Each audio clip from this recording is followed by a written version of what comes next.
Hey guys, this is Sebastian from Madrigal. Welcome to another development video.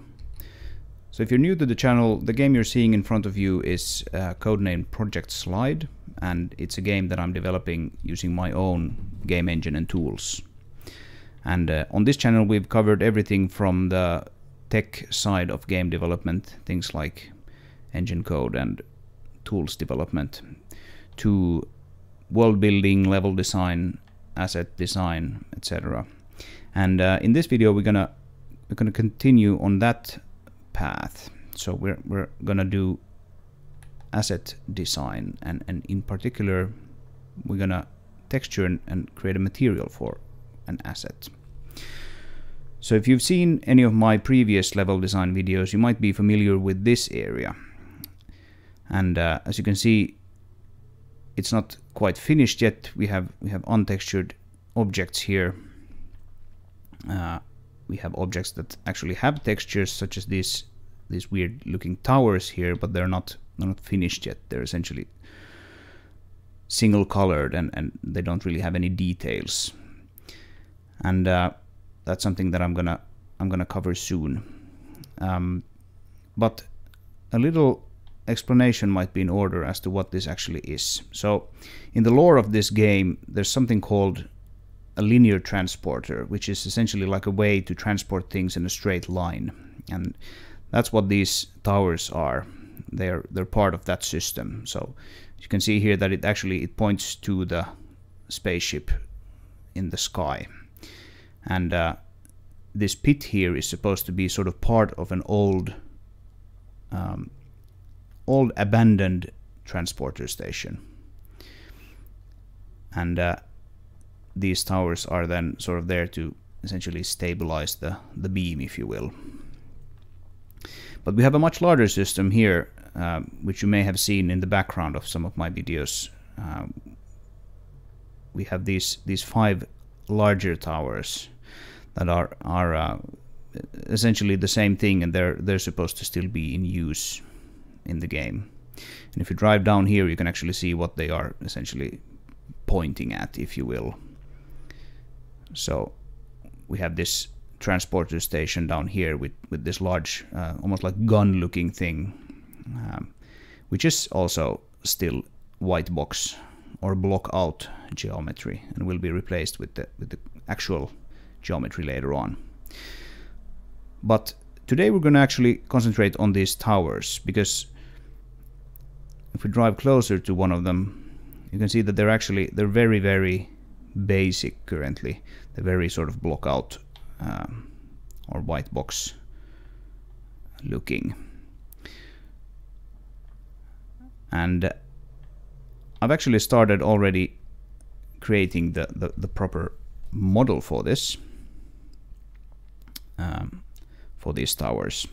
So like I said, we have 5 of them. We have one route which is pointing towards the same ship as we saw earlier with the small station, and we have another route over there, and then we have this thing which can sort of rotate here and use either of the paths. And yeah, today will be all about creating a material and texturing these guys. So if we shut down the game and we look at the same thing in the editor here, you can see that I've created the mesh already for these new guys. I'm not sure if this is actually going to be the final mesh or if it still needs some tweaking, but I'm quite happy with how this looks, except of course that it's not properly textured yet, and that's what today's work is going to be all about. So so let's look at what we have here. We have essentially 3 parts. We have this base here, which is currently black, and it's black because it reads from a texture that I haven't baked in Blender. We're going to do that later on as well. So this is just here. This is sort of a separate piece, because if I do it like this, I can use the same mesh for all of these, even though the height from up here to here can be different depending on which tower you're looking at. So we can measure this, for example, like we have 11 11 meters or world units, and here we probably have something much more. So if we have like 13, etc. So this base piece here is essentially just something that we can place at any part of this pillar, and it should look pretty good. And then we have the tower itself, which is this this part here. You can sort of move around to see what we're dealing with. Almost looks like a giant slingshot. And I've started doing some tests with textures here already, but actually fairly little. And then the last part of course is this ring, which has all kinds of like stabilizers and electromagnetic pads and steering units and whatnot. So that's gonna be quite fun to texture and make nice looking. And as far as the actual material that I have going here for this this tower itself, you can sort of see that it has this this galvanized steel texture going on, and it also uses a specularity map, which is how we get this sort of sheen that kind of comes off, makes it look a little more metallic than it otherwise would. And there's also some noise generating these sort of streaks here. This is all stuff that we're going to go through in Blender in a bit and see how they were done. But there are actually quite a lot of details still missing here, and I figured I'll do that today. And we'll see if we can actually finish this thing, or if we do just this tower in this video. So my plan for this video is that I will do quite a lot of things on video, but I will probably speed up some of the work because it's sort of repetitive and perhaps not that interesting to watch me do it. And then I'll slow down and explain something if I reach a point where I think there's some point in explaining what I'm doing. But yes, let's have a quick look at the material that I created for this. So as you might have seen in my previous video series, we now have this fancy new material editor, and this is the material that I created for the funnel tower. So it does a few things, or it does, shall we say, one thing a bit differently to most other things, and that is the fact that it uses a specular map. We don't actually have that many materials in the game currently doing it. You can see the same thing here. For example, we have this sheen here on these research station mobile units. This is also supposed to be like metal or steel, and so I have a tool that I use to sort of generate a specularity map for it. And we also have some like smaller steel tanks and whatnot using it, but it's not used in that many places yet. But I think it actually makes like steel look much more steel-like this.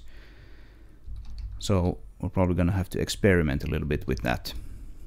But what that means in terms of the material is that first of all, this is a material variant. So essentially everything in this material is driven by perimeters. So we have a diffuse texture here, which is set to the funnel tower diffuse, and then we have a few color multipliers just so we can control essentially the color of our different components of the lighting model. Specular power is set to 30 here, just to make the specularity a bit more obvious than it is by default. You usually use something like 2 or 3. And then of course we have the specular texture, and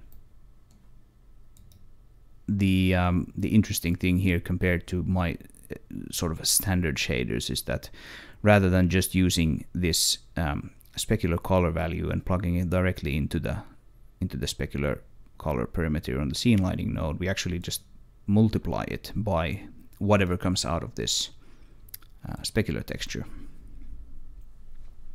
And so this this material, which is called base material diffuse specular, due to the fact that it has a diffuse texture and a specular texture, this is going to be the base for all the materials for this funnel tower. So we're going to use it for the actual tower, but also for the ring, because, well, this is mostly going to be like metal, so we can make most things quite shiny. And then for the actual material in Blender, so let's open up the blend file that I have going here.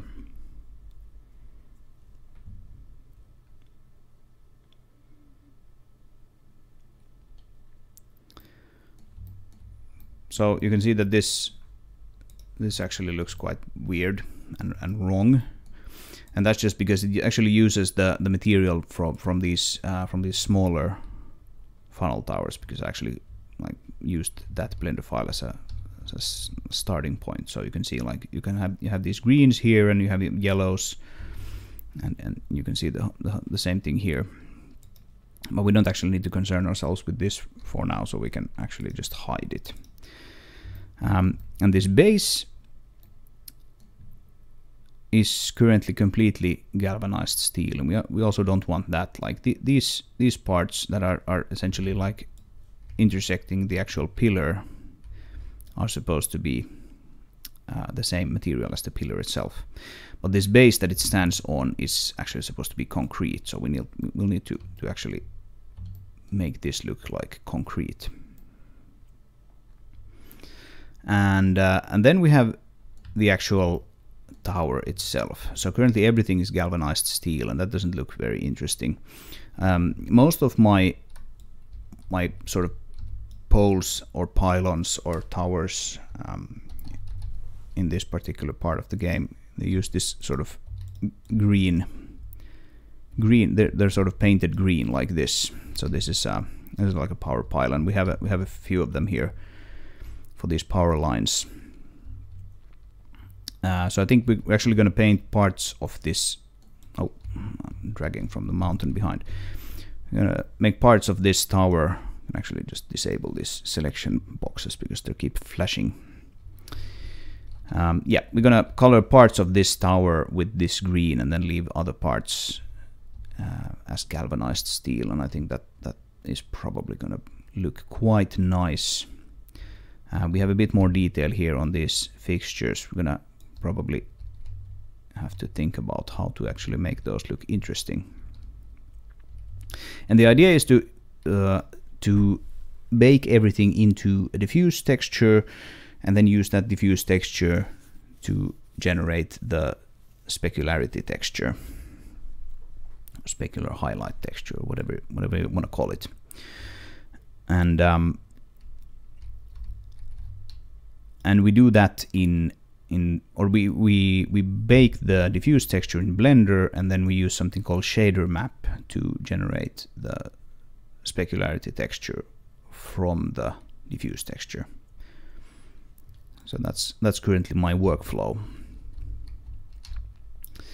And the way I typically distribute these colors is that I have let's look at another material quickly. What should we look at? Let's go to the asset browser.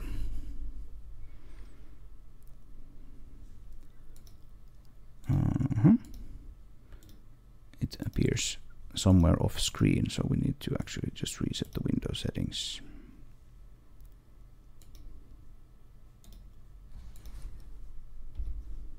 There we go. Right. So let's open our preview window here, and we can look at blueprint, probably like research station. And what do we want to look at?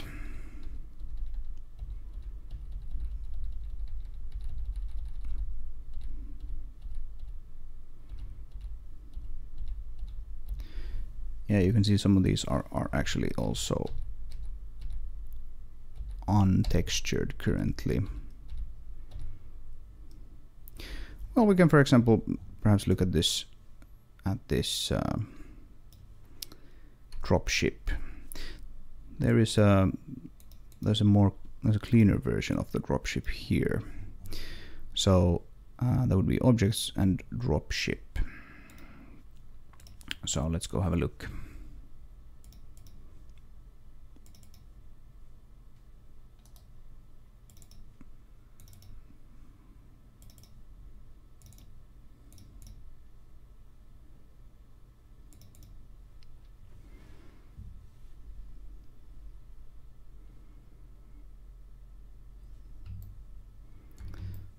All right, we're looking at the collision mesh, which is why it looks quite weird currently.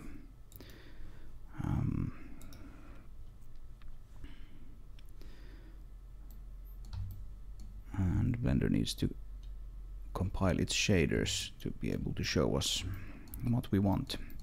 But yes, so this guy has a material fuselage, and if we open up a shader editor quickly, you can see here that we start with some texture coordinates. We generate a few sort of base colors. So we have a primary fuselage color, which is actually used or created by using some noise, blending a couple of colors together by that noise. And then we have a grind texture, which is probably like I think that is probably some like grindy metal, yes, like this. And then we mix those together and we get like essentially a base color. And then we do the same thing for another with like slightly different versions. And then we have something called like a color placement texture, and these are typically, if we have a look at that, they're typically just black and white textures, where essentially white means that yes, apply this color to this part of the object, and black means don't apply the color to that part of the object. So in that way, if we just move that out of the way, we can see that this area here in the front uses slightly darker tones than this part. We have the same thing here on the top, and we have some red here on the actual rudders, and the same thing in the back. And if we use this sort of placement color technique, we can later on just have another part of the object get that color. So it's essentially sort of non-destructive, because it samples the texture to figure out where to actually put this darker base color and where to put the lighter base color. And then of course we have details and edge highlights and whatnot painted on top of that. And so that's probably what I'm gonna do for the towers as well. So my plan right now, and we'll have to figure out if that actually makes sense and looks good, but the plan is to have this part of the pillar green, and then this section here is going to be galvanized steel, and also this part and this part, and then this slightly thicker curved part would be green as well. And then I'm not exactly sure what to do about these fixtures. I know this part, which is sort of almost like separate from the rest, this is going to be highlighted in some other color, which is probably not used anywhere else on the mesh.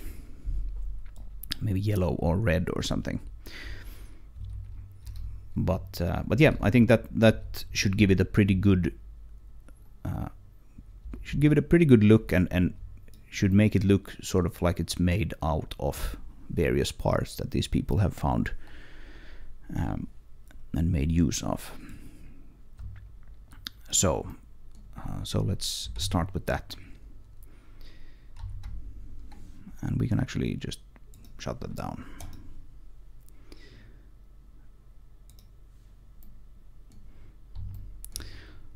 So I think the first thing that we're going to do is we're going to create that placement texture, and with that we can actually concentrate on placing the galvanized steel on the correct places and just having another separate color on the other places. So let's do that first.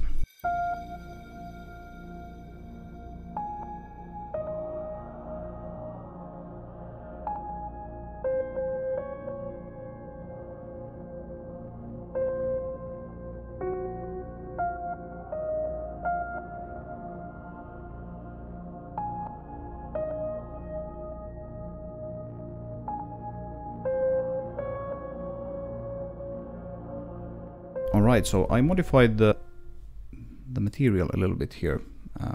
Let's drag another window here onto the screen so you can see it a little better. So we have the galvanized steel color here, and then we have the green base color, and we want to mix those. We want to apply them to separate parts of the object. So we have this mix node, and we need to somehow determine the factor there. And then just a quick note here. I typically, like I already briefly mentioned, when I have these base colors set up, I typically hand paint all kinds of things on top of them. And I typically do that in layers, so I simply just mix another texture on top of them. So for example, secondary colors has its own texture, which is currently disabled. You can disable and enable nodes like this in Blender. So this simply just means that it currently just passes it through because we haven't actually painted anything yet. Edge highlights is another thing that we'll get to later, and then finally wear and tear. So that's just sort of like dirt and like paint coming off and whatnot. And then finally we pipe all of that into a diffuse BSDF, and that's the output of the material. So it's not a very complicated material as far as the Blender shader graph goes. But now we have this problem where we need to mix these two, and we need to apply the two base colors in different positions. So I created a texture for this called Galvanized Steel Placement Map, and now we need to somehow paint into that the correct areas, and then we need to mix it with these. So I'll add another image texture here, and I hope I do this right now because I don't remember exactly how I did this, but it should be fine. So galvanized steel placement map, and I think we can just plug the color there for now. And now, since this is completely black, all the values will be 0, and that means that there's essentially no galvanized steel placement. This whole thing turns green. But now we can actually go into texture paint mode. Actually, we want to select the object. Now we actually have it selected. There we go. And we want to fill those areas with white in the texture. So let's have a look. Oh, actually, before we do that, we want to go to edit mode, and we want to select the areas that we want to be galvanized steel. So it's going to be this area. So essentially this horizontal bar here, and then it's going to be these guys, and then probably not that whole thing. So we need to somehow figure out how to select only part of that. So how do we do that? Maybe we can go in here and select that, and then the other side as well. So we get only this sort of round pipe looking piece, and then we can select more like this.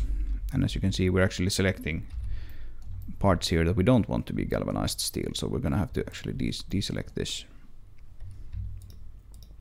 these areas. Maybe selecting that much with select more wasn't such a good idea after all,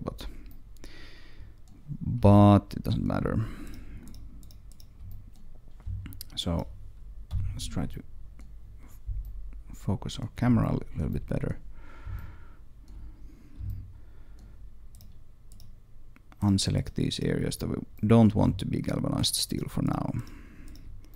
So we have only essentially this round pipe entering the fixture, and we want that to be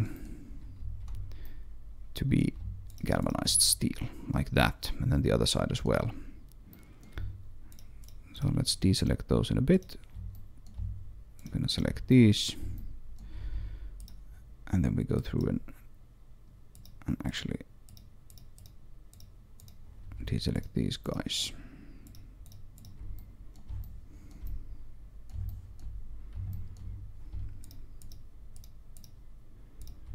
Like so.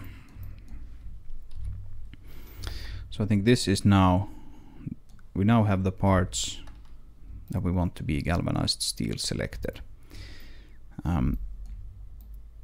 We could perhaps also make these galvanized steel, but I don't think we. I think we'll keep them the same green, and try to make that a little more metal looking than it currently is for the base that is connected to the main pillar. Okay, and now that we have these selected, we can go back to texture paint, and we click this paint mask, so face selection masking. Now we can see that these are sort of grayed out. We can't actually paint there. So galvanized steel placement map, the brush is set to fill, and we'll click once and it will fill those areas for us. So now if we go back to object mode, voila, we now have these areas with galvanized steel, and the rest is green.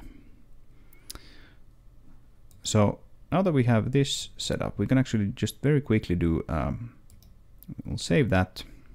We'll do a very quick test render and see what it looks like in game.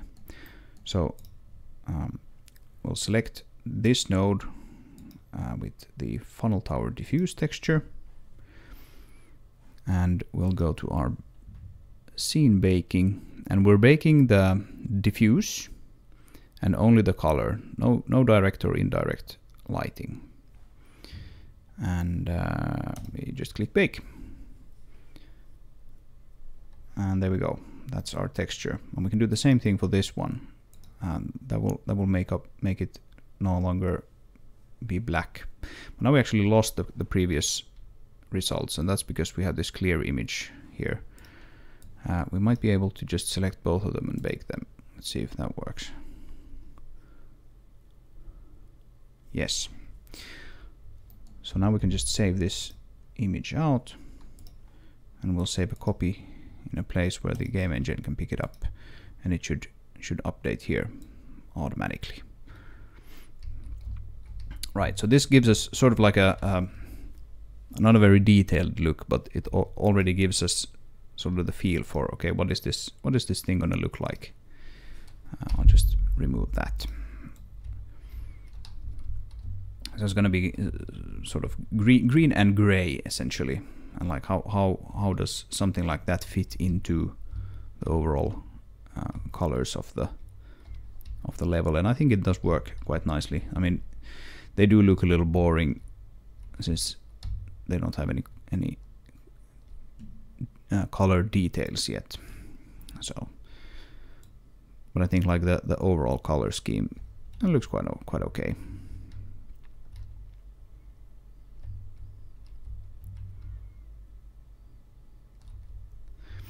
And we might want to put some like blinking lights or something on top of these. Maybe something that blinks like from here to here to here, something like that, to sort of almost like as if they had warning lights there, so that they don't collide their dropships with these at night or something. That might look kind of interesting. Right. Okay. Well, that's one step done. Let's keep going.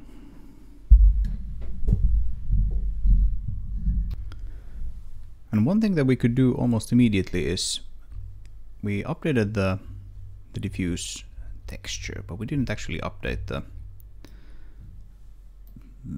specular highlight texture yet. You can still see that here on these green parts you have this sort of galvanized steel pattern. It actually kind of looks quite nice. It almost sort of looks like this would be painted galvanized steel, which I guess is kind of the idea. But we can have a quick check to see what it looks like if we go into shader map and paint it. So first of all, here we have the current diffuse texture that we baked out, and this is what the highlights created in shader map currently look like. So let's open that up quickly and see if we just refresh that a little bit. I mean, this does look quite interesting actually. Maybe we'll want to actually use this. Maybe we'll want to bake it so that we do get this pattern here, but I'm not sure. We're gonna have to experiment a little bit. All right, so here we have shader map, and I'm just gonna overwrite that, and now you can see that only the parts that actually have the galvanized steel have these very sort of very high contrast specular highlights, and the other ones have these patterns that are mostly coming from the noise in the blender materials. So as you might remember, we have these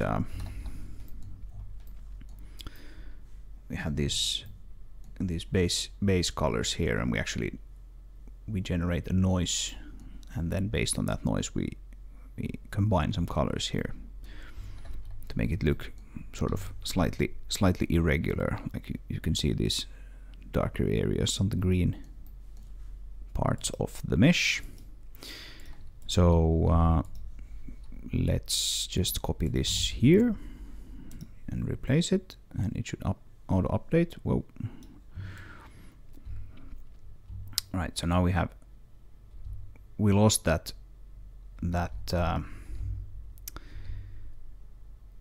galvanized steel pattern. We still have highlights. They're quite subtle now, which is not necessarily a bad thing. It might actually be quite nice. Like you can see that this is much shinier than this part here, which kind of makes sense if these have been painted with some like matte paint. But yeah, I'm not sure if that's actually what we'll want to have or not.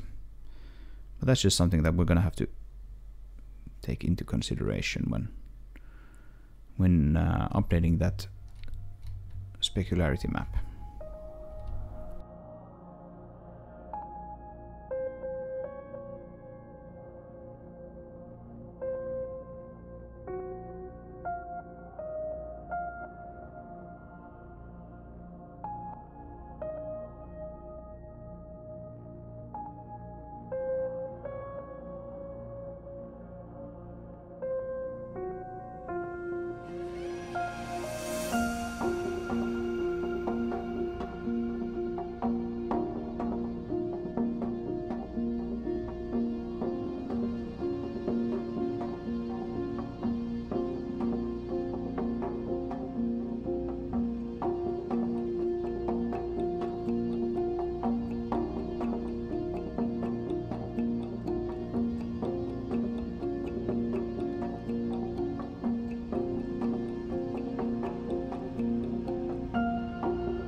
Alright, so what I did here was I added what I usually have for these materials, which is a secondary colors texture.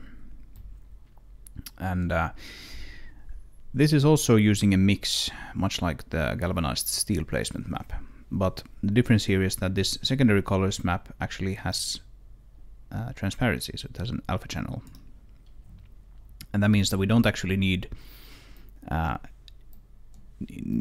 anything except that alpha information to be able to blend it over the material. So you can see here that the factor, the blending factor is this alpha value of the texture. So in essence, that means that you can, as long as you have the correct texture selected here when you're painting, so the secondary texture, secondary colors texture, you can essentially just paint on top of the material. And I used it here together with some concrete textures to paint concrete on top of this base. And so we could perhaps bake the material now and have a look at what that looks like in the game. So right now it has the same green, kind of boring base color as the rest of the main pillar. But let's use this, and let's unclick this clear image so we don't have to rebake the whole thing. And we click bake, and now we see that we have these concrete parts appearing here in the texture. So we just save that, and then we save a copy, overwriting the game engine's version, and boom, here we go. So this kind of looks like concrete already, but it does need some work still. It probably looks all right from like a far enough away distance, but adding some edge highlights, maybe even perhaps sculpting some imperfections into the concrete, usually goes a long way to sort of selling you on the idea that yes, this is actually a concrete base. And then we'll probably want to do like a little bit of terrain sculpting here, so you can maybe lower this like a little bit and add some dirt or grime or something close to it, so to make it sort of sit nicer in the terrain, like this.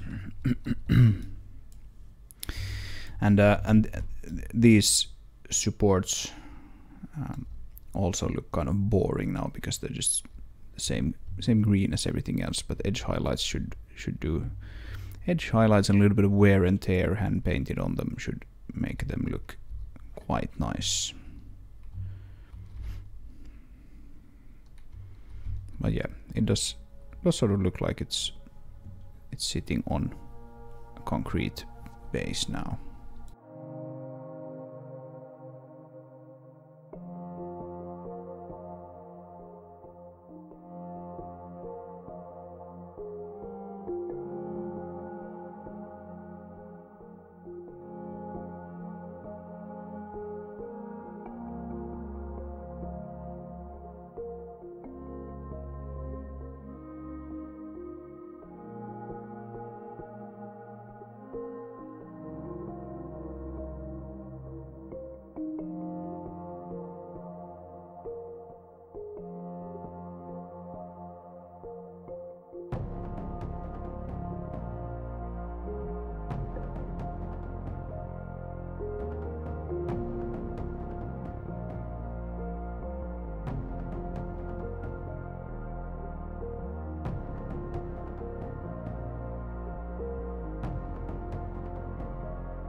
Alright, so we have a few new secondary colors here, and let's have a look at this now in the editor. So just to bring sort of some splash of color. I figured I'll actually make this cover, or whatever this is supposed to be, a pretty bright red. And we'll see if that makes sense. I'm thinking these things that I call the stabilizer arms are probably going to be yellow. You can almost imagine the thing being built out of. Let me just actually disable those icons. You can imagine the thing being built out of the same parts as these towers here. So for example, these stabilizers here are essentially supposed to be the same as these shorter ones. Then it has a couple of these longer ones as well.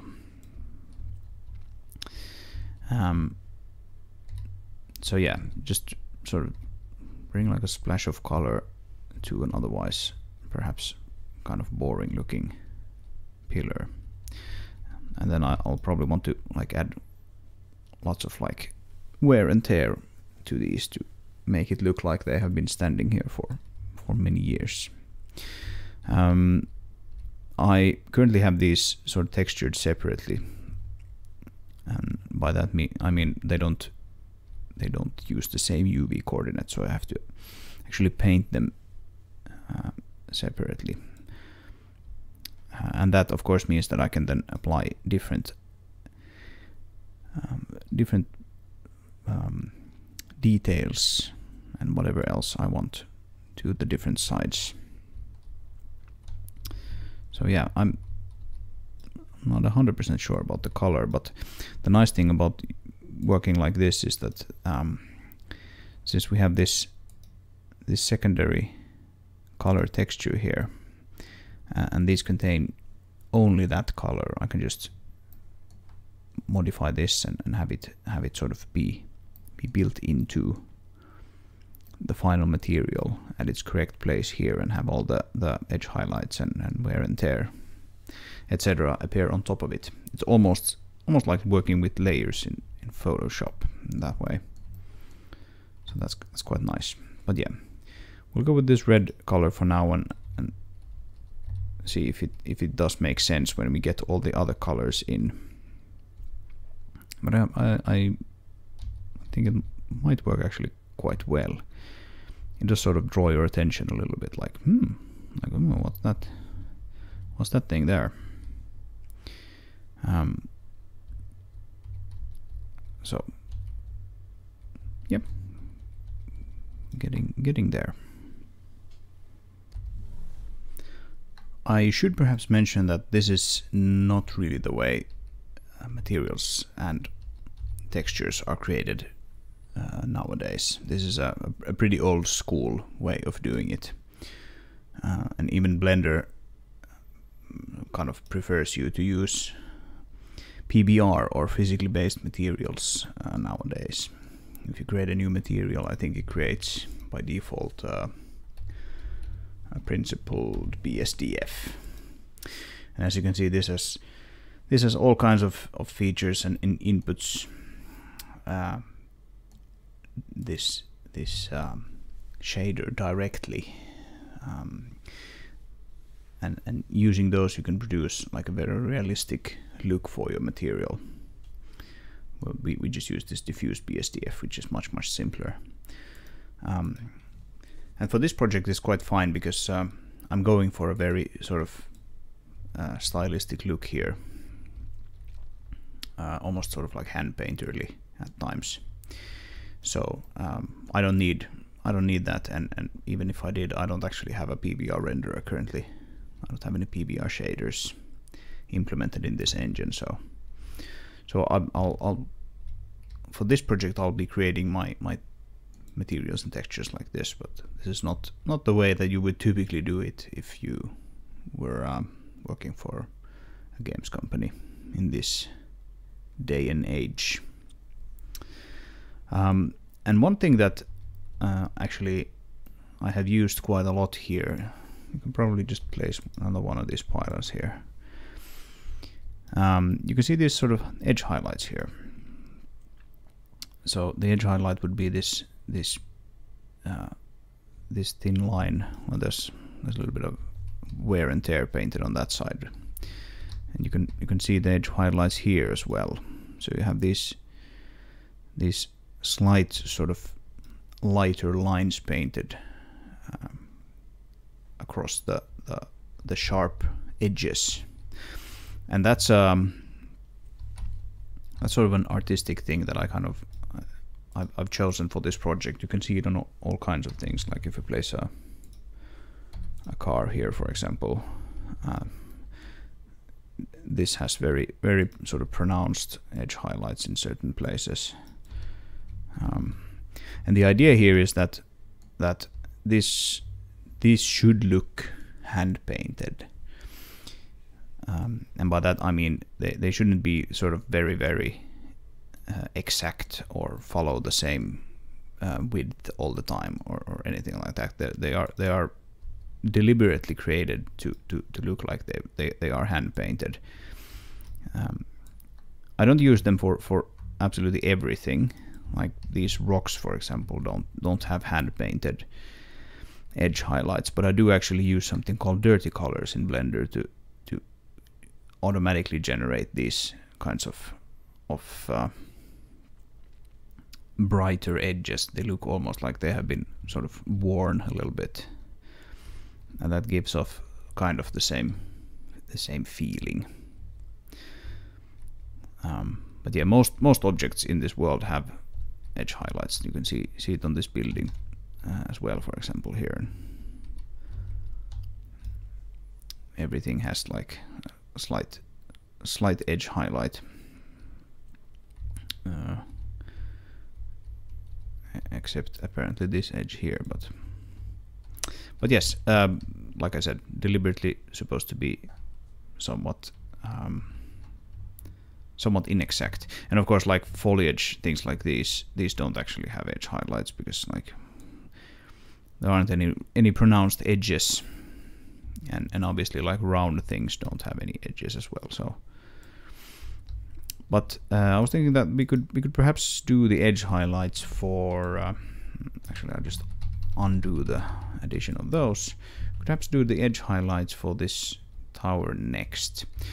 I'm still not exactly sure if I'm happy with the base colors, but the beauty of this system is that I can go back in and change them later.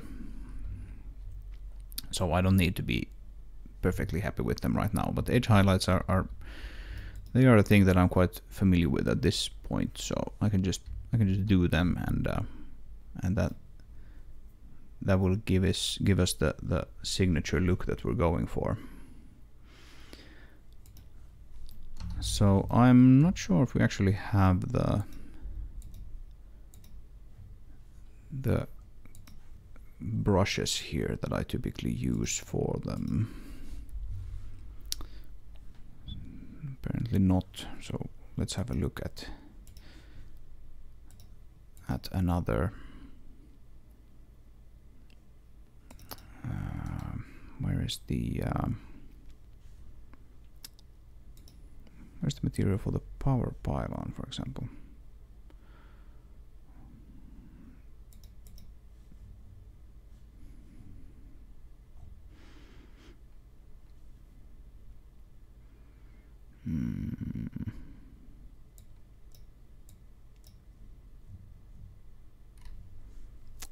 I think I remembered it being in here.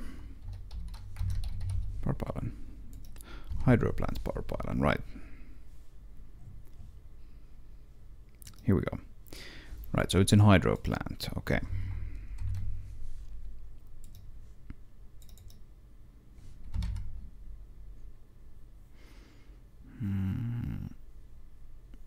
Yeah. And we can go here, and we can, yeah, we can probably find it in this one, although this is a very large Blender file, so this contains the whole dam and everything. But if we go here, we can find the edge highlight, and we can find the colors. I typically use a slightly lighter color for sharp edges, and then a slightly darker highlight for inner or less pronounced edges. That typically works very well. Before we do anything though, let's actually create the texture for us. And here we have the same thing as we have with the secondary colors. I can actually make these bigger. So in the secondary colors we use the alpha, and that becomes the factor. Well, we do the same thing here, but we actually scale it down by quite a lot. 0.2 currently. Just because they're supposed to be very, very sort of faint, otherwise they don't look good. And we can always up this value later if we want to. But otherwise they do actually work exactly the same as the secondary colors. Right. So I'm actually just gonna set up this system, speed up the video here, and set up the system so that we have everything we need to start painting.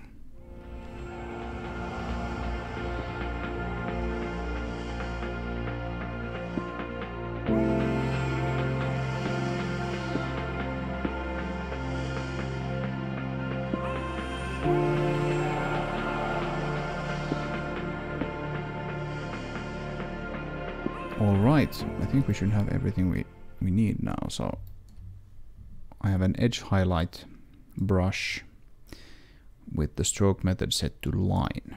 And now I should be able to just start dragging things here. They don't appear here because I still have this disabled, but let's re-enable that and let Blender do its thing, and now we should be able to draw lines here. And you can sort of very faintly see them. Just up this, they should be much more visible. For some reason it doesn't show. Yeah, the Blender projection is sometimes a bit wonky when painting textures. It does actually work, but it just doesn't always show up in the view like you expect them to. Okay, and now then, like I mentioned, this is supposed to be very much like a give you the impression that this is like a hand painted feel. So you don't need to be like super sort of consistent with these with the like widths and etc. What did I do? That's another thing that's kind of wonky in Blender. Sometimes when you undo something in the texture paint, it undoes quite a lot of things, and actually undid my shader changes there. Let's see. Alright, well, now it seems to work. And of course the output of this thing is visible here all the time, which is kind of handy. If we hide that, we can see it even better. And as we're drawing here, we can see that the lines appear there on the left hand side. You have to be just careful to actually select the correct correct texture. And then what I just do is I essentially go around the mesh like this. It can sometimes be easier to see where to actually draw these if you have the wireframe overlay there. And yeah, I typically do this specifically in perspective mode. Although sometimes it can be easier to do it in orthographic mode, so that you get like some sort of sense of consistency between the line widths and everything. Because of course, like, even if you keep the size of the brush the same, if you move away far and then you draw a line, it's still gonna be like end up much wider than it did previously. So perspective does come with its own set of tricks and caveats. But yeah, I have decided that for these edge highlights, I don't really mind if they look inconsistent. or not necessarily inconsistent. They should be consistent, but they I don't mind if they look hand painted. Is what I'm trying to say, and what I have said now many times. So something like this, and then for these inner angles, I typically use something a little darker. Not sure if that's actually, it might actually be a little too dark. So let's create another color. Actually, let's just lower this a little bit and add that as well.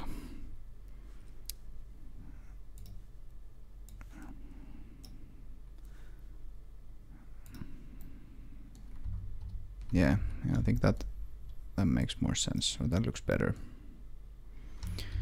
Sometimes these tend to get like slightly too thick, and then you'll have to actually go back in and change them. That one did turn out, it came out very, very thick, so doesn't necessarily look good. But yeah, this is mostly just kind of manual labor. So you just go around the mesh like this and highlight the edges. That got kind of thick as well, but maybe we can live with it. And this does give the models sort of a pretty unique look, in my opinion. Almost hand painted, but not quite. I think we have a slight edge there as well that we want to highlight, like so. And then back to the brighter color.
Alright, I think we're pretty much done with this piece.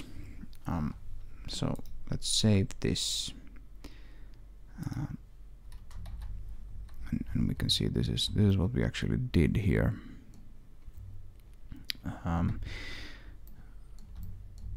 So I actually ended up going with mostly just this brightest color for this piece, even on the more subtle edges, because this galvanized steel has is colored and patterned such that it can be quite difficult to see these edge highlights against it. It should be much easier to see them on the green parts of the mesh. But let's actually let's actually now quickly look at the difference in the game. So here we have the thing without highlights, and then if we bake it, we should see the difference. Oh, actually now I probably didn't bake it to the correct texture, so let's make sure we have the diffuse texture selected.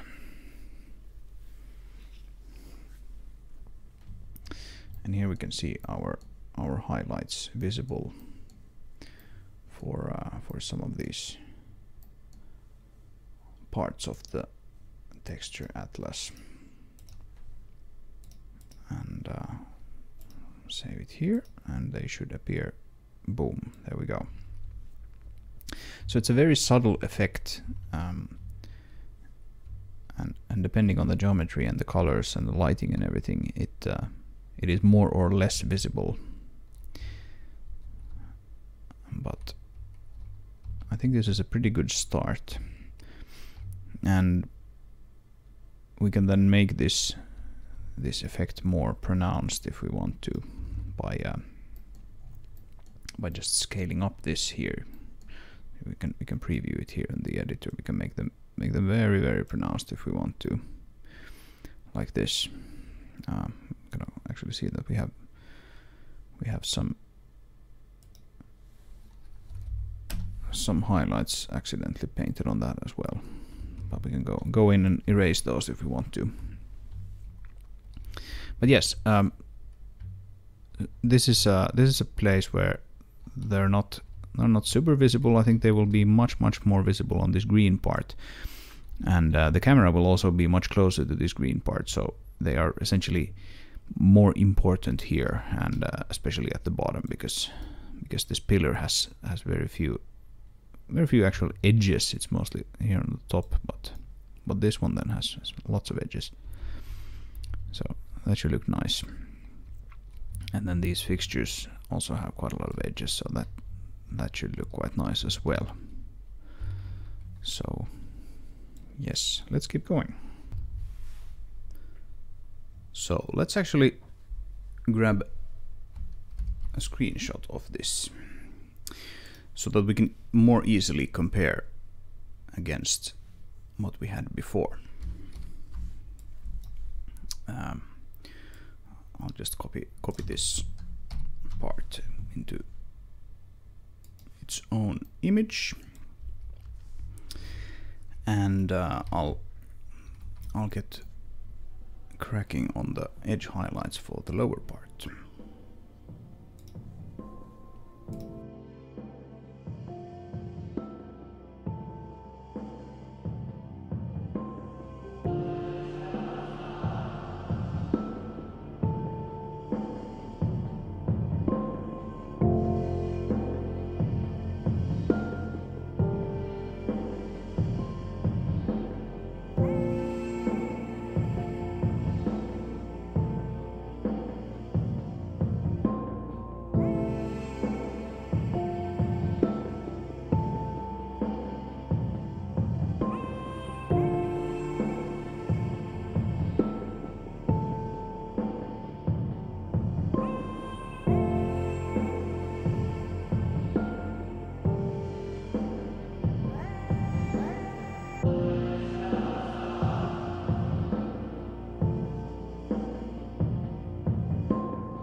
Alright, so now we have all the edge highlights done except for these fixtures up here.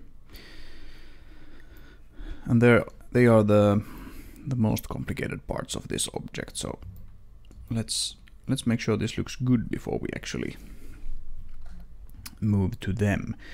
But we can make a test bake here to make sure that this looks roughly like we want it to. So activate that one. Both of them are activated. Let's clear the image and bake.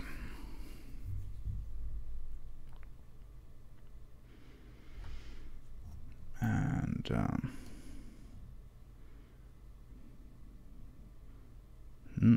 did that actually work?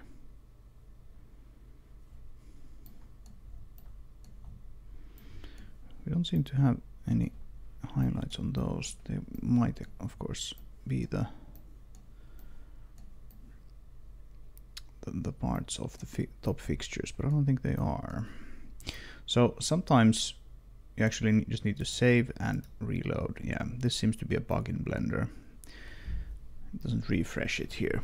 But yes, we did actually get the highlights there, so everything worked. It just didn't refresh the actual view in Blender. Right, so here we go.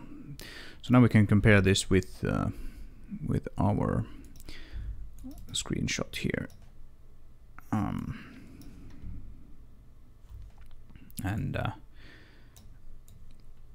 Again, it's sort of a subtle change, but I think it actually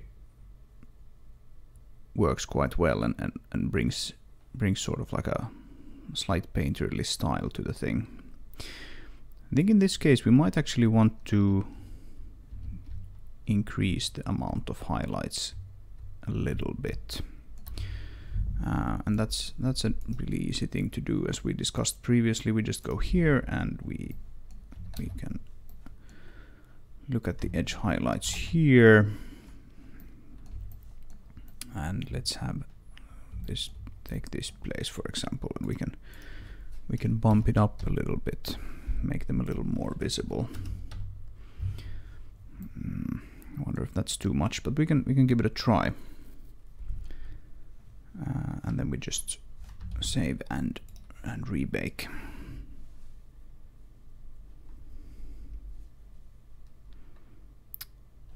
All right.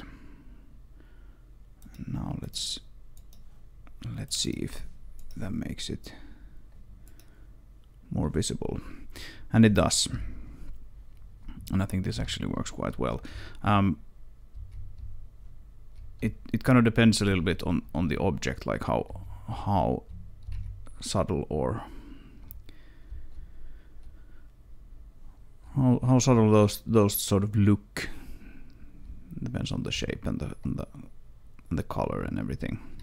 And of course here, since this base is supposed to be able to slide up and down depending on how we lower or raise the ground, we can't actually highlight this inner edge in any way. The same thing here, like we can highlight this but not this. So that's a bit unfortunate, but I think we can live with it. We can actually paint some dirt here and paint it so that it actually does work regardless of where the base is. I think that it will look quite nice. All right, so yeah, this may be a little too much now, but we can easily lower it. So I was thinking that maybe we would actually want to apply a little bit of a metal pattern to these green areas as well. Perhaps not exactly the same as this galvanized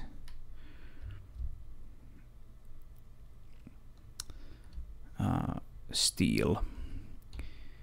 So we could perhaps try that and see if that makes it pop a little more.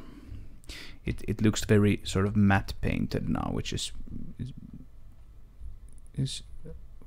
fine, but perhaps not very interesting. But it's nice to see these sort of highlights show up on the galvanized parts at least. But yeah, I'll quickly do the highlights for these fixtures, and then we can move to that. And once we have the fixtures highlighted and that pattern in place, at least tested if it looks nice or not, then we get to the final part, at least the final as I had planned it, and that would be hand painting details, so like dirt and rust and stuff like that onto the whole thing. And I typically do that with my Cintiq drawing display, so I'm gonna actually have to fiddle a little bit with the video capture to make sure that I can actually capture that, because it's on a separate screen. But let's try to get that recorded as well, and after that this is essentially done, at least for now, and we can get to the ring part. But I think I'll end this video once we have the main tower done, and then we can do the ring in a separate one.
Alright, so that should be all of the edge highlights for this model. And as before, let's let's do a quick bake and make sure everything looks all right. All images are saved, and we bake.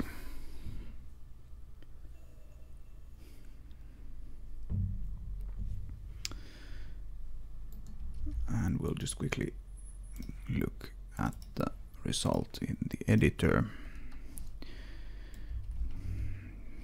So yeah, now we have edge highlights for these guys. And again, it is possible I'll have to tweak those still. They might be a little too visible with this setting, but it's fine. It follows the same art style as the rest of the objects, and that's the most important part. So let's try that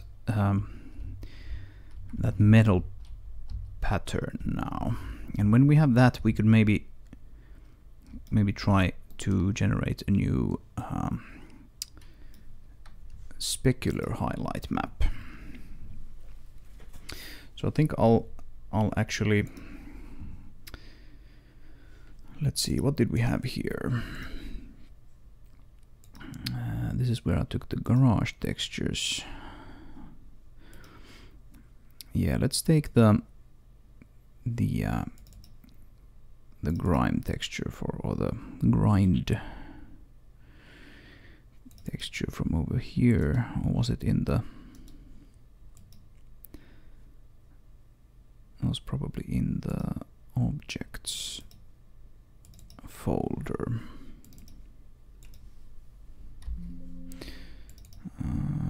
Right, this one.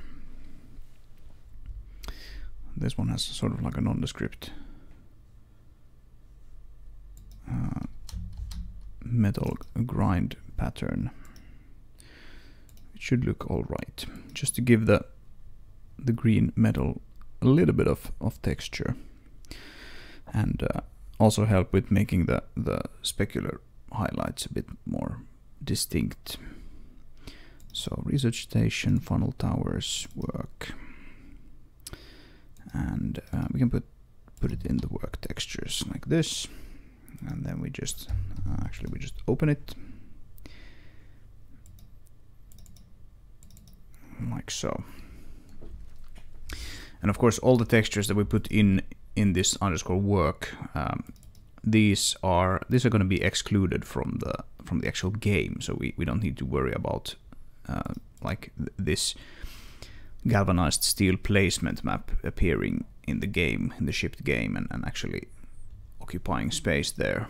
Only things that are outside of this work folder are included in the game. So in this case, it's the diffuse texture, the baked one, and then the specular one, because we placed it there specifically for that purpose. Okay, so now that we have the grind texture in here, let's have a look at the material.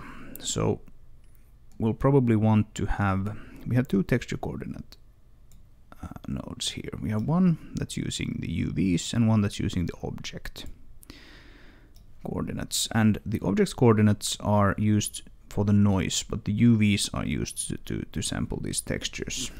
So let's put in another image texture here, and we'll add it to this green base color. Oh, actually, we don't want to do that. It's not supposed to actually jump on that connection. Let's see if can we. Yeah, this is. It's a bit excited to be added here, and automatically connects to things. Well, we can just disable it and connect it like so. And the vector that we want to use is actually the UV one. And then we'll want another mix RGB. And again, we don't actually want that. We want that to be the factor. And we can just disconnect that. Right, so we have one mix node here which mixes the colors together, and for the green color that is this one. And then we have another one which mixes that together with the texture value. So we want it like this, and then we want the color input into that one. And then we'll get the grind going here, and probably want it quite low. Like if you make it 1 now, this should make it so that, oh, actually we just full screen the thing. Yes, so now all of these have become like completely covered in this grind material or grind texture. So we don't want that. And we put it to 0, we get back what we had. So we'll want to just bring it in just slightly like this, and we can also sort of the stuff that we get from this we can also paint by hand later on. But I think I want to try something here. I want to actually take the color that we get and I want to multiply it with, so mix RGB like this, and I'll actually want to take the noise color and multiply it with the green color before actually inputting it, so that we don't lighten it that much, because we have this green color here, but this is obviously not green. This is almost, well, this is like the average is quite light gray.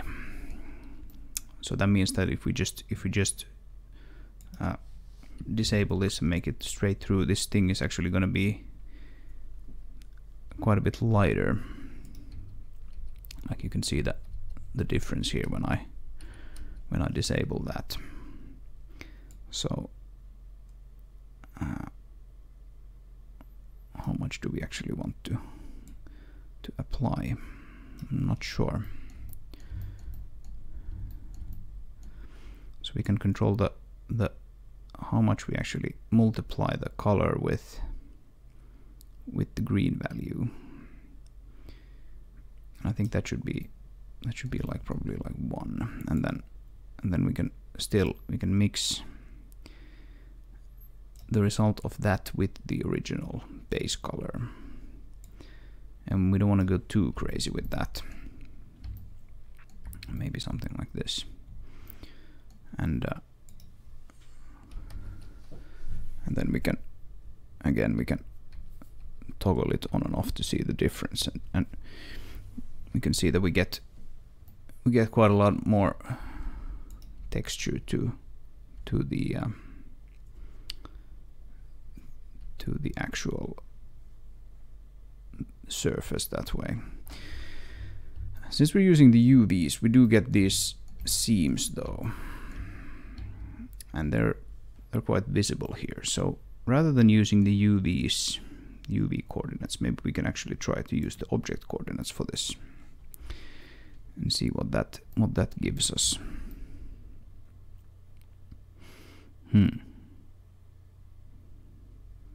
Yeah, okay. That's perhaps not the correct one. Let's use the generated ones instead. I may not actually completely understand what's going on here. It kind of looks like it's being projected from like.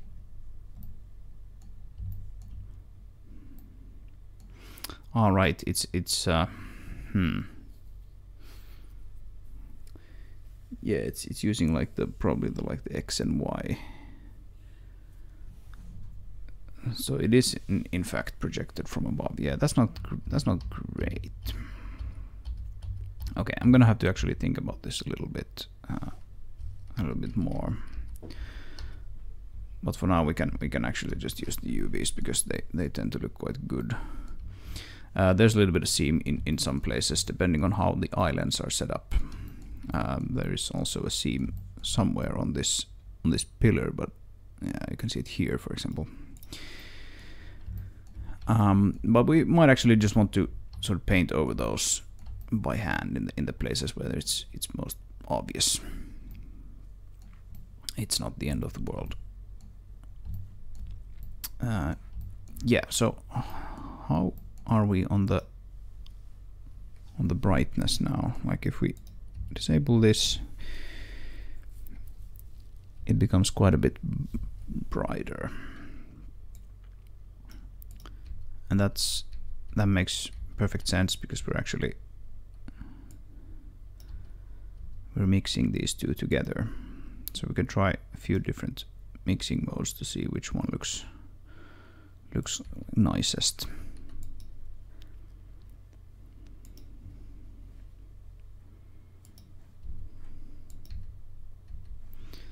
Yeah, this one actually does almost nothing now because there's really nothing to lighten. Darken, on the other hand, probably works quite well. But yeah, I think mixing is probably the best thing to do here, and just not go completely crazy with the values. And so that's quite fun. We don't get any patterns on these, and that is because we actually apply the red value here in the secondary colors.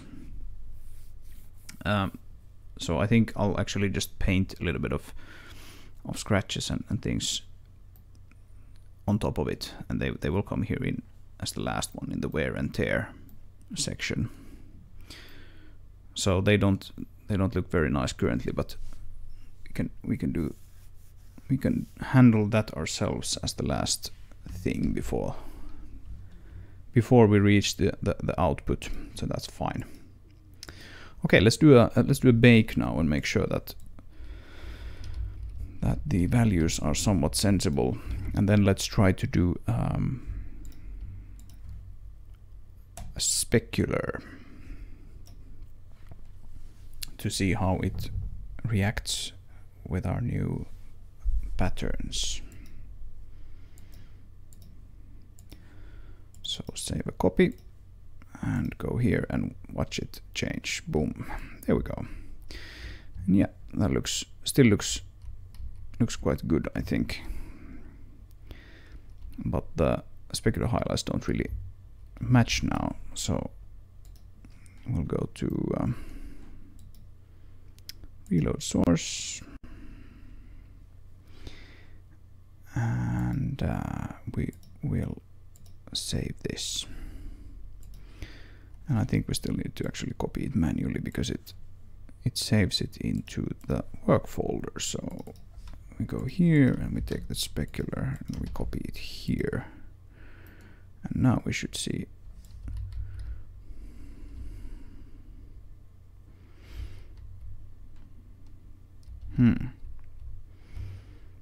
yeah, there's not much specularity over these. Let's have a look at the yeah, these have basically no specularity at all.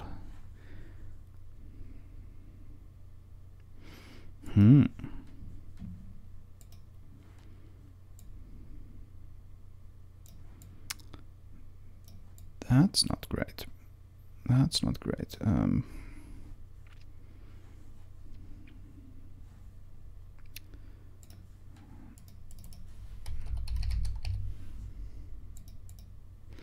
Yeah, that's the small one and that's the big one.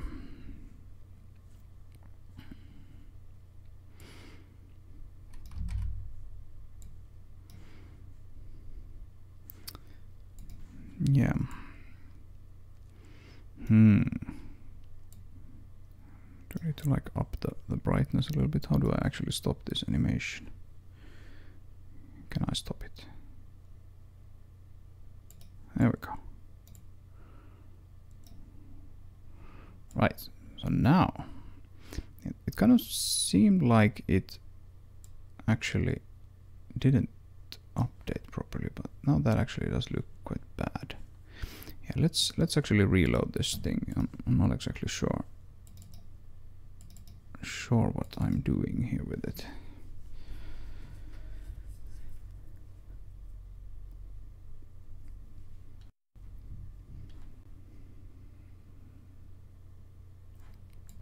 Okay. Right, so we don't have any specularity on these now. If we up the brightness a little bit, we start to get some of it in. So that's nice. Let's up it just a little more. That may even be a little too much, but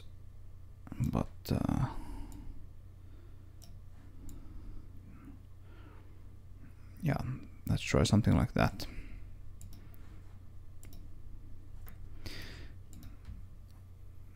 I'm really just sort of, yeah, this looks nice. Here we can clearly see the grind patterns coming through now, and that's what I wanted. Let's just hope that I didn't like completely blow out the galvanized metal sections. And yeah, it seems like I pretty much did. So yeah, I might have to do those separately. But this is the kind of thing that I was hoping to get, sort of like a sheen here. That looks like painted metal. It could even be a little more, perhaps.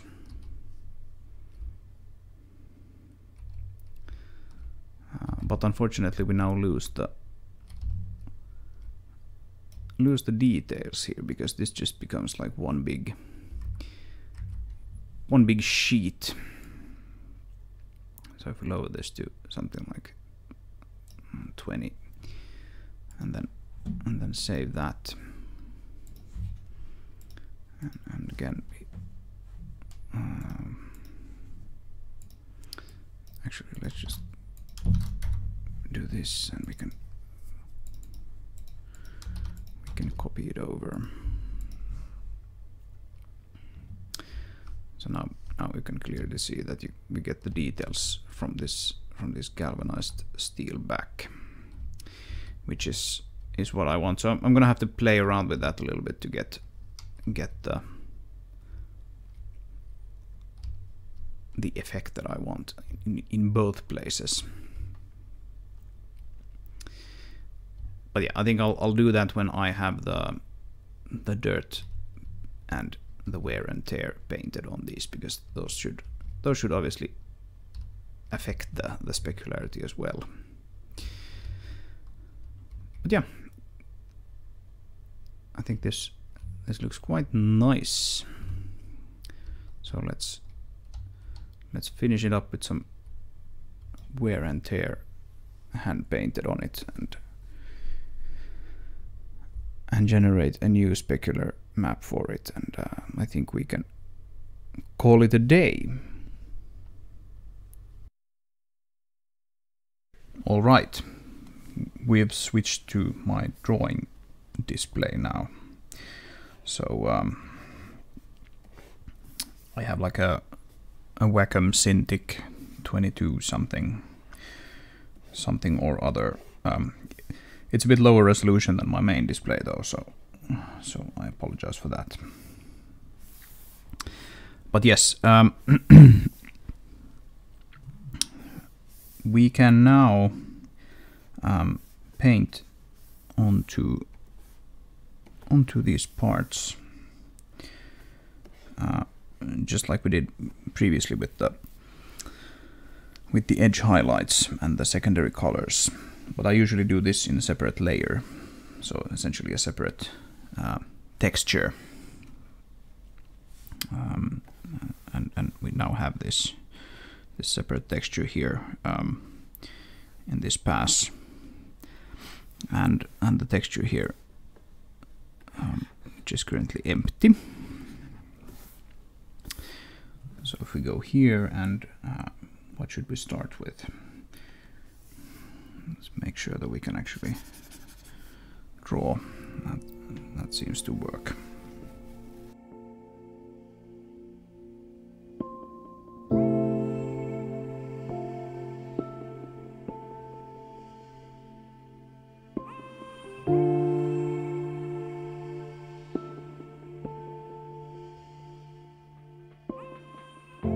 Right, so I started by just trying out some things here. I need to be careful because since the main geometry of the tower will intersect here, I can't draw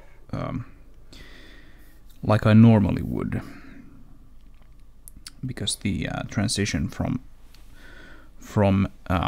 dirt to clean will be quite abrupt.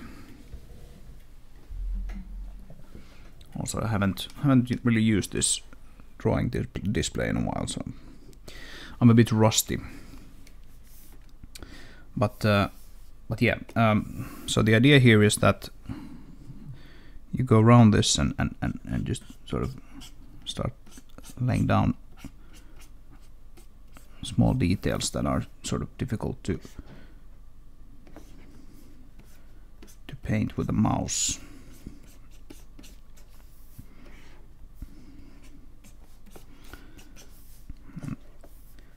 Here we don't really have any large surfaces to paint on this particular piece, because again we need to be a little careful, because since the object will intersect this area here.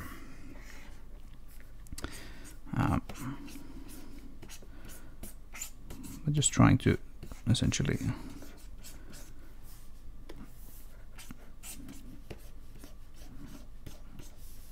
add some dirt and grime to these places. Typically goes quite a long way.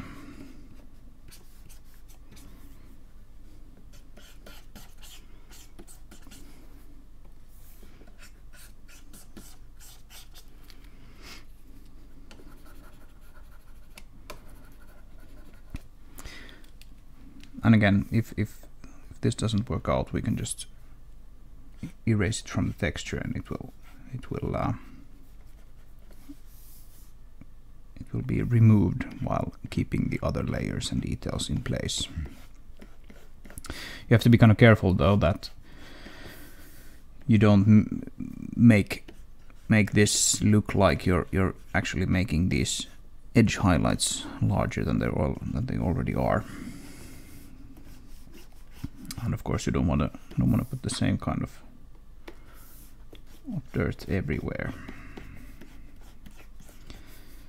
But yeah, maybe something like that. And we can see here the stuff starting to appear on our texture.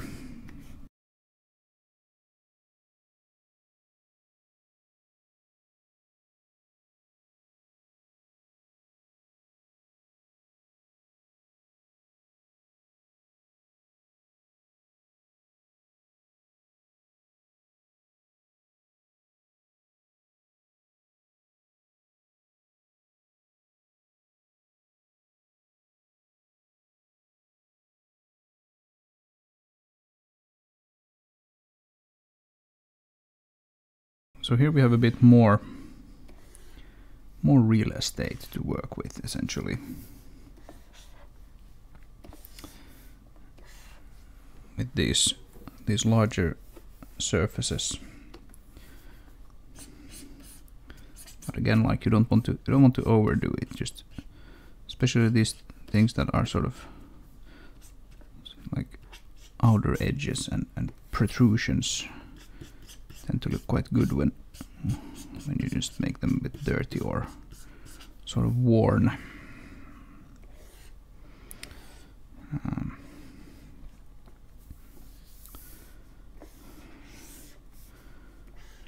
Feels like my controls are a bit sluggish today, so I don't actually use a keyboard when I use this, even though I could.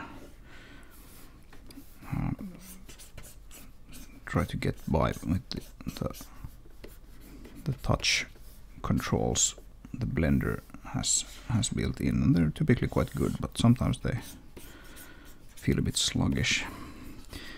depending on what you have your focus point set up.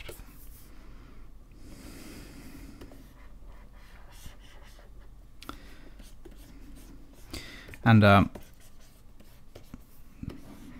don't typically only do hand painted dirt like this. I also usually use like some kind of splat texture or something to sort of bring that kind of detail in, depending on the object, of course.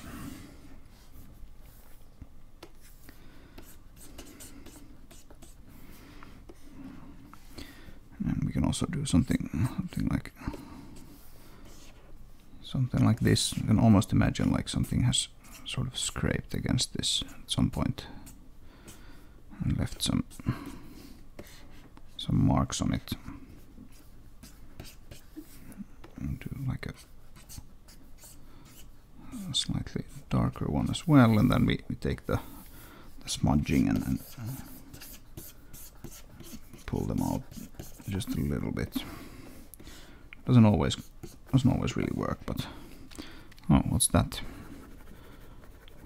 Seems to be some kind of artifact of some previous painting. Yeah, just start pulling these out essentially a little bit, and then we can make the strength quite low and perhaps paint a bit more, just like general dark areas here,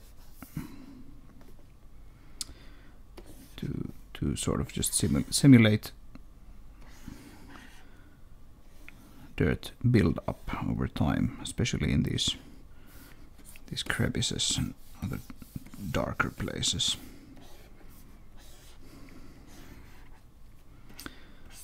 But you don't want to do like, since we have ambient occlusion already in the game, you don't want to sort of compete against that. Something that can look quite nice in Blender might look way too dark in the game if you actually have both ambient occlusion and painted dirt darkening an area quite a lot. So I want to be careful.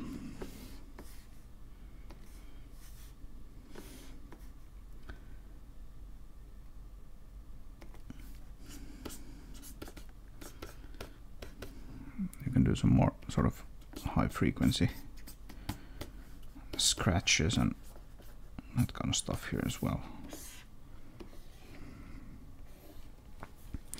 And as with all objects that we add to the game, it makes sense to consider at least a little bit like how would the people maintaining these things, how would they actually move about them. I was actually thinking about adding some kind of catwalk or something, and I still might do that, but I didn't get around to doing it for this video. But that might be kind of interesting to have. I wanted to keep these pretty clean since I like the look of these sort of from far away. When you're driving through the level and you see these up on the hill, they look kind of nice and ominous. So there's always the chance that the catwalk will sort of ruin that nice clean silhouette. Yeah, I don't know, maybe these scratches are a bit too pronounced. You want to be a little careful with that sort of stuff.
Right, so I think that's probably enough hand painting for now. We could probably keep doing this for a long time still, but I got a little rust painted in here and some dirt and you have to kind of imagine how water would be flowing down these perhaps over here and then sort of leaving a trail here and things like that. And yeah, we could keep doing this for many hours essentially, but I want to end this wear and tear part of this by adding some using some splat textures to actually mask out some dirt. That's usually a pretty good idea. So let's actually go to let's go here and here. I think I had maybe it was in the particle system folder actually.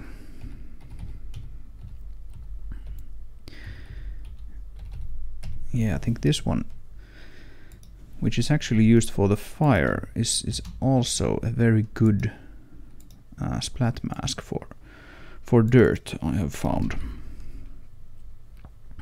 So we can add it here. Let's add a new texture and we'll load it in. Oh, I created a new texture by accident.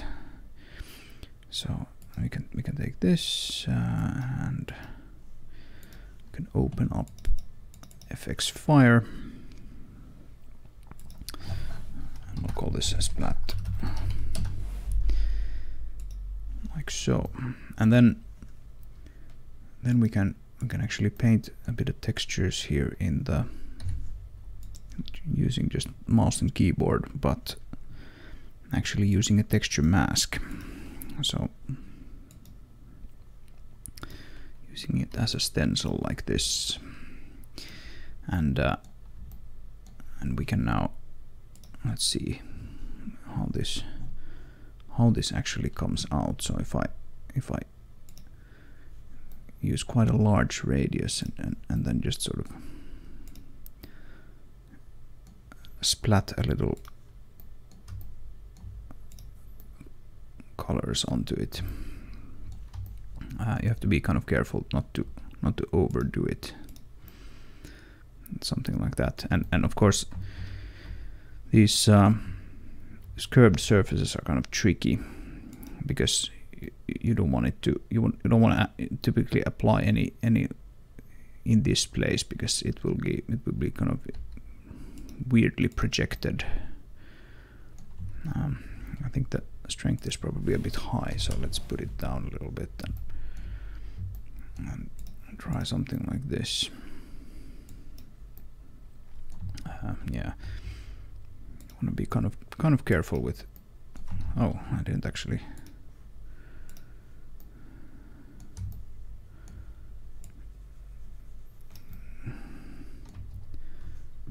That's not exactly what I had in mind. Do I? Oh, I actually have a texture here, but I don't want that. I only want the mask. Yeah, so that is what I want now. Now we should be getting results that are closer to what I had in mind. Yeah. So you can scale this and rotate it, but I can never quite remember the controls to do that, so I have to sort of try it out every time. Yeah, and then perhaps add a bit more distinct splatter, or these sort of rust patterns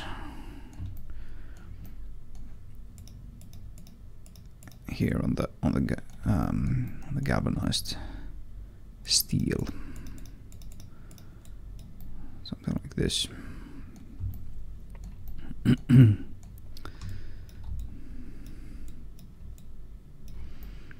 just being very careful not to like repeat the same patterns in many places, because that will not look good. And then it's usually a good idea to have one that sort of covers a few of these intersections between different materials, different colors, that usually sort of sells the idea of this actually being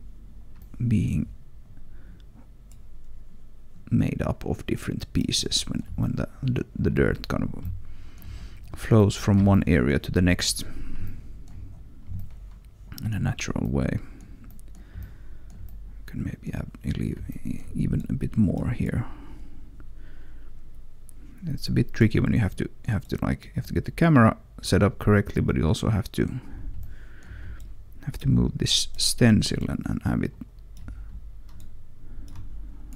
aligned properly. So, but yeah, something like this. Something like this, I think, does it quite well. Maybe we can add some of this here as well. We have some of this rust already here, and it makes sense for there to be like this slightly subtler rust close by, like that.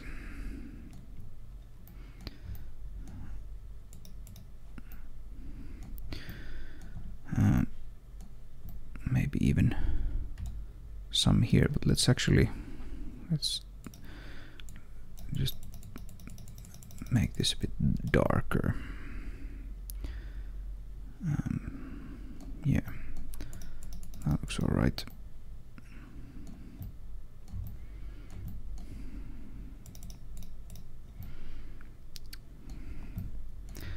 That looks all right.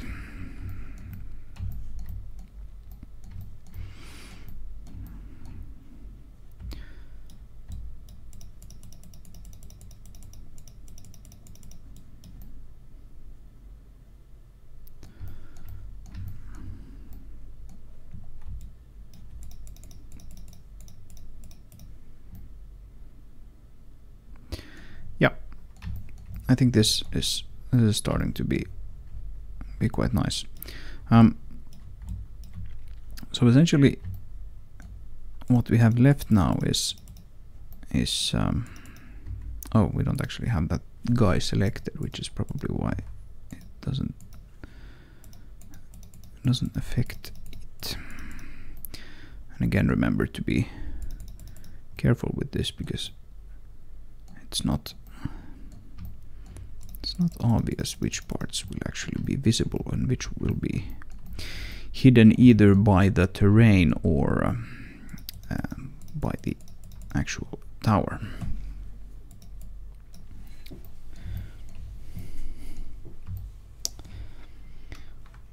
Cool. Right, so let's perhaps bake this now, and we can have one more go at actually fixing up that specular highlight map for us. So bake that to funnel tower diffuse, and now we should be able to see all the dirt and grime and everything here nicely added to this. The main pillar is perhaps a little too clean still, but I don't know. Maybe it doesn't have to be super dirty and rusty.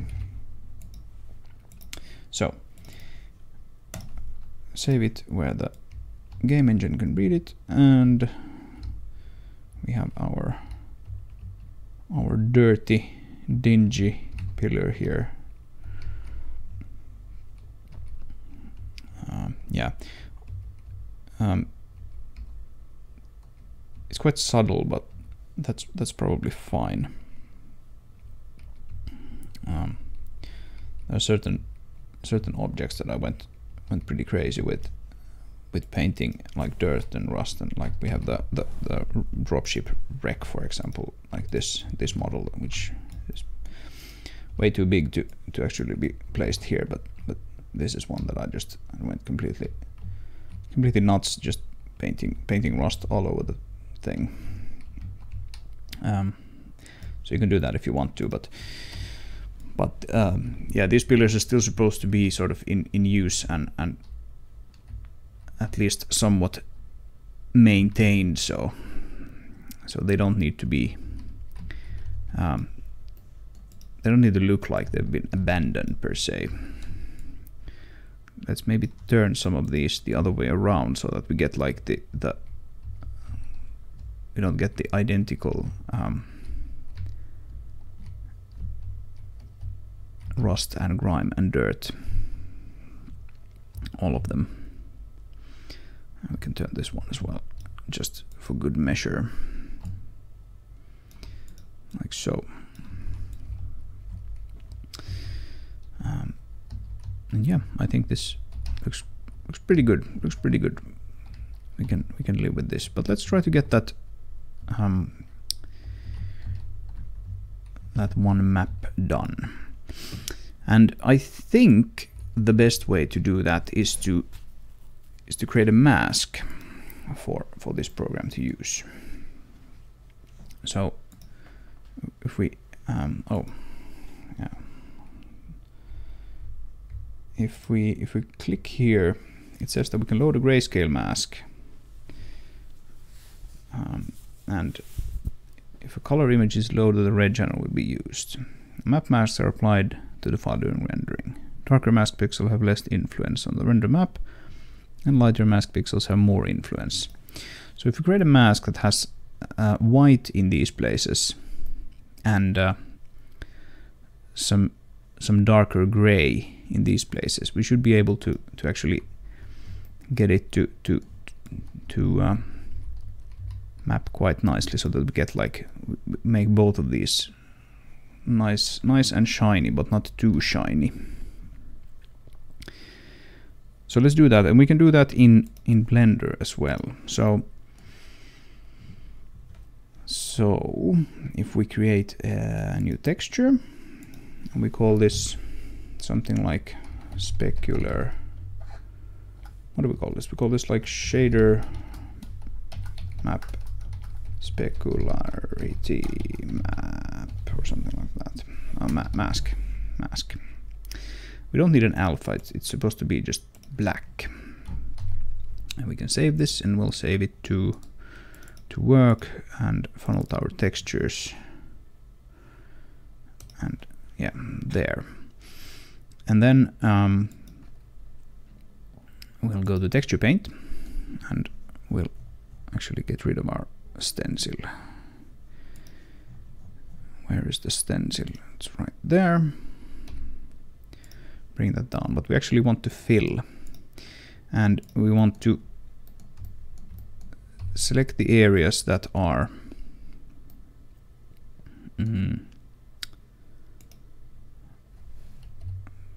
let's see, that are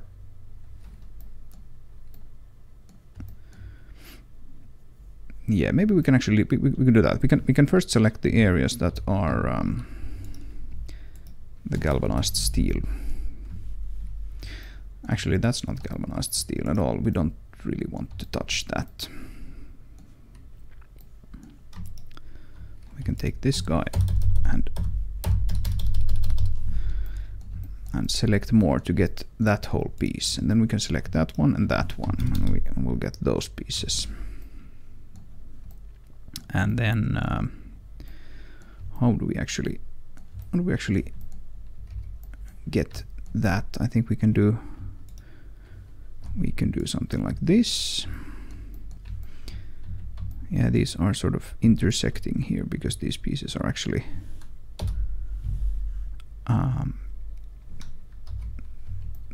just straight sort of pipes. So then we just have to add these by hand, like so, and a few more. So that's one side, and then we have the other is right here.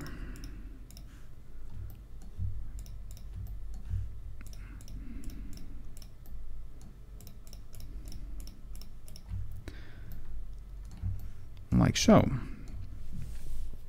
And so these are the ones, these are the parts that we want to be sort of careful with. We don't want to apply the full effect. So let's make these gray, and we can toggle this off so it leaves all the other things out. And we'll paint those gray, except I have the wrong texture, of course. Let's see, where is it? Where is it? It's not there at all because it's not selected here in the material, but we have the, where is it? There we go, specularity mask. And we probably need to switch back, and now if we can find it there, yeah, Blender things. Right, so now we have those became gray, and then we can go to and invert the selection. Except we probably don't want to do that because we don't want to. Perhaps, I don't know. Maybe we do. Maybe we actually do. Let's go with that first. So we invert the selection and we go to texture paint and we set this to white, and we paint all the other things white, except of course it's did the same thing again. So there we go, and now we got the other things as white. Okay, so this is now our mask, shader map specularity mask. So now if we we don't do that, we don't do that, and we don't do that, but we do this, and we load our funnel tower textures specularity mask into it. Okay, well now we can see that this actually got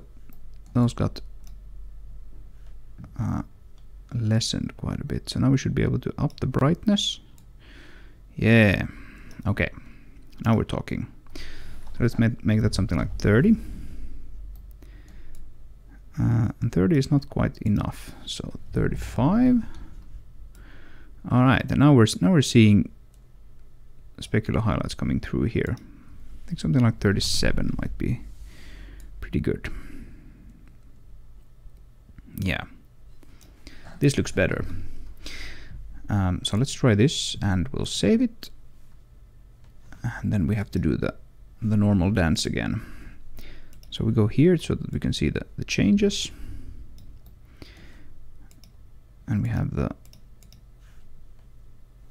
two folders that we want to actually bring it into. So our new specular texture.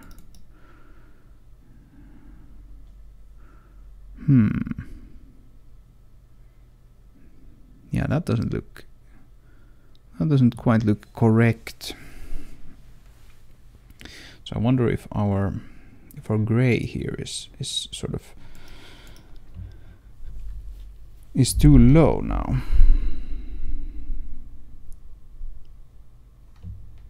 Because now if we just place that in, then this will just be a one sheet again of no highlights at all, really. But this now looks good. I mean, the 37 is probably quite fine for these green pieces. Looks quite all right, I think. Maybe we can even do a bit more. But yeah, now we lost all the information on the galvanized steel parts. Okay, what do we do then? Then we up the we up the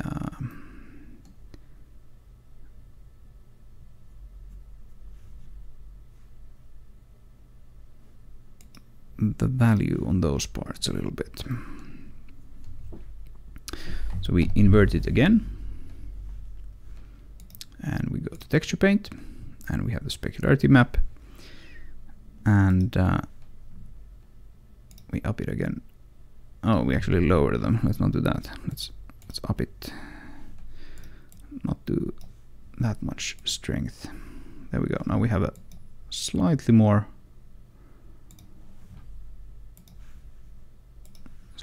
power in that.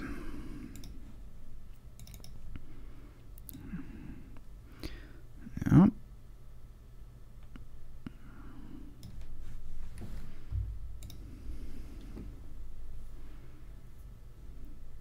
Yeah, lighter mask pixels and more influence. Yeah, I mean, I think this should be quite fine. I mean, if we remove that, then it becomes very, very bright. And that's not good. That's not what we want. So, but we don't want it to be.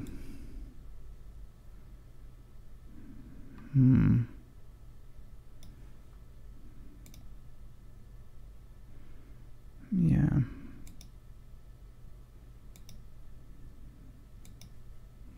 Yeah, I don't know why the mask appears in the actual rendering output. That's kind of weird.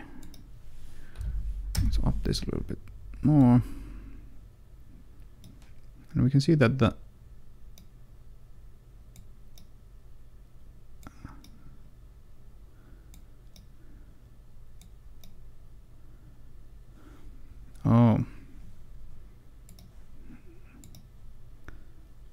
okay, so it would seem that we just have to, it sort of limits it a little bit. So if it reaches that sort of limit set by the mask, then it stops doing it. Yeah, that's kind of silly. I was thinking it would have been more like a